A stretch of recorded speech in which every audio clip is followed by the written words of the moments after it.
f' de x égale 2 facteur de 1 moins x facteur de e de moins x. Donc on fait ce tableau de variation, donc ça ne change pas. Le 2, alors on n'est même pas obligé de le mettre, je vous le mets pour que vous compreniez le principe, mais vu que le 2 est positif, voilà, on n'est pas obligé de le mettre. 2 est supérieur, c'est une constante, supérieure à 0, on sera toujours positif. Si on avait eu moins 2, ça aurait été une constante inférieure à 0, on aurait été négatif.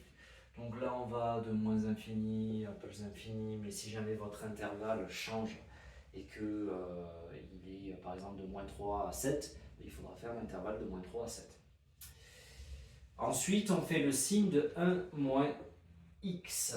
Donc là, c'est une fonction affine. Une fonction affine, elle est d'abord un signe égal à 0, puis un autre signe. Donc il faut trouver déjà quand est-ce qu'elle est égale à 0. 1 moins x égale à 0, moins x égale à moins 1. Du coup, là, on va multiplier par moins 1 des deux côtés. C'est ça l'astuce pour faire dégager ce moins, c'est de multiplier par moins 1 des deux côtés. Vous n'êtes pas obligé d'écrire ça et ça. Les examinateurs le savent que vous savez faire. Et donc x égale 1, ce qui veut dire qu'ici on aura 1. Tac, tac. Et donc là, pour 1, le 1 moins x sera égal à 0. Et en fait, il faut regarder le signe du coefficient directeur, c'est-à-dire le signe qu'il y a devant le x. Là, on est négatif. Si on avait eu moins 3, moins 4, moins 7, ça n'aurait rien changé, on serait négatif. Et donc, une fonction affine, elle est d'abord le contraire du signe du coefficient directeur, et ensuite, on change. Donc là, moins x, donc elle sera d'abord positive, ce qui est normal, puisque on part de moins infini fois moins, ça fait plus infini.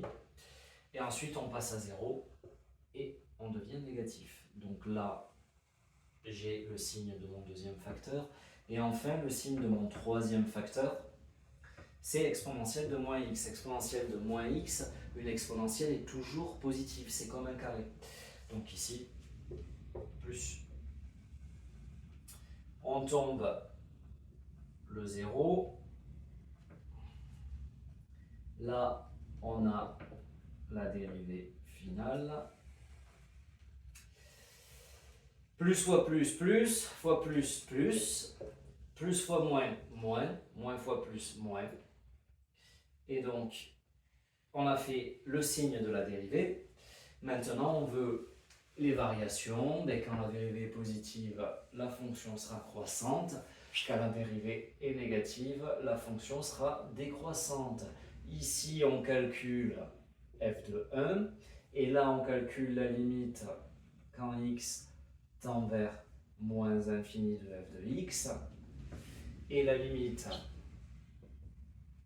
quand x tend vers plus infini de f de x. Vous avez fait un chapitre sur les limites, c'est pas ce qu'on traite dans ce point-là. Attention, ici on parle de la fonction. On écrit la dérivée f' de x dans le tableau de signes, et la fonction f dans le tableau de variation. On ne met pas le x dans le tableau de variation puisqu'il s'agit d'une courbe. Les courbes n'ont pas de x, ce ne sont pas des expressions littérales. C'est comme ça, c'est la norme mathématique. Je ne vous ai pas donné la fonction, mais ce f de 1, il faudrait la calculer avec la fonction, qui serait dans votre énoncé au bac, et ses limites aussi. Attention à ne pas faire l'erreur de calculer les limites et le f de 1 avec la dérivée, c'est l'erreur classique. Tu es en terminale et tu passes le baccalauréat spé maths, mais tu n'as pas envie d'y passer des centaines d'heures. Ton problème, ce n'est pas le niveau, c'est que tu révises trop de choses inutiles. Avec mon expérience de prof de maths, j'ai fait le tri pour toi. 8 à 15 questions type par chapitre sélectionnées parmi des sujets qui sont réellement tombés au baccalauréat. Chaque question est suivie d'une vidéo explicative de correction, claire, complète. Toutes ces questions couvrent un maximum de notions. Tu les retrouves sous différentes formes et plusieurs fois pour comprendre, mémoriser et maîtriser. Résultat, tu couvres l'essentiel du bac. Tes révisions sont beaucoup plus courtes et tu arrives serein à l'examen.